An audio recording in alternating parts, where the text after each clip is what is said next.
Bonjour à tous. Impossible de passer à côté après plusieurs jours de canicule. Les Français se sont rués sur les ventilateurs et les climatiseurs, mais cette vague de chaleur bouleverse aussi les rayons des supermarchés.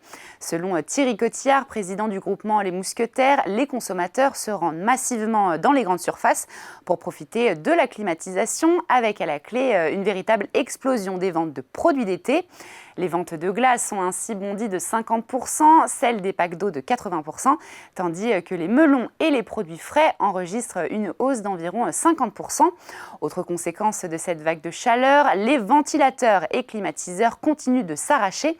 Les enseignes du groupe ont ainsi vendu 100 000 appareils en une semaine, provoquant des ruptures de stock temporaires dans plusieurs magasins. Mais la canicule commence aussi à peser sur la production agricole. Selon Thierry Cotillard, certaines cultures souffrent déjà du manque d'eau et des fortes températures, avec un risque de tension sur certains fruits et légumes dans les prochaines semaines. Et on poursuit avec la rentrée scolaire et une question que se posent déjà de nombreuses familles. Les fournitures scolaires vont-elles coûter plus cher cette année ? Après les inquiétudes liées aux flambées des prix du pétrole, Michel-Édouard Leclerc se veut plutôt rassurant. Selon lui, les fournitures scolaires ne devraient finalement pas subir de hausse importante à la rentrée. Le patron de Leclerc explique que les achats ont été négociés avant la crise au Moyen-Orient. Seul un léger surcoût lié au transport maritime pourrait être constaté sans remettre en cause les prix en magasin.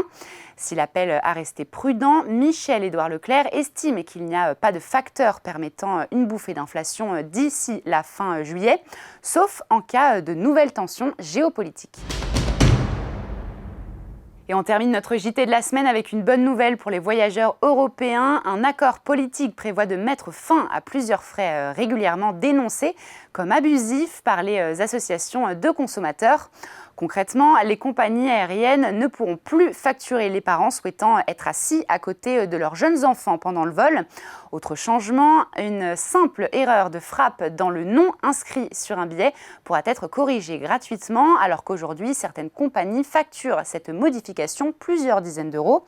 Les règles d'indemnisation en cas de retard restent en revanche inchangées. Les passagers pourront toujours percevoir entre 250 et 600 euros lorsque leur vol arrive avec plus de 3 heures de retard.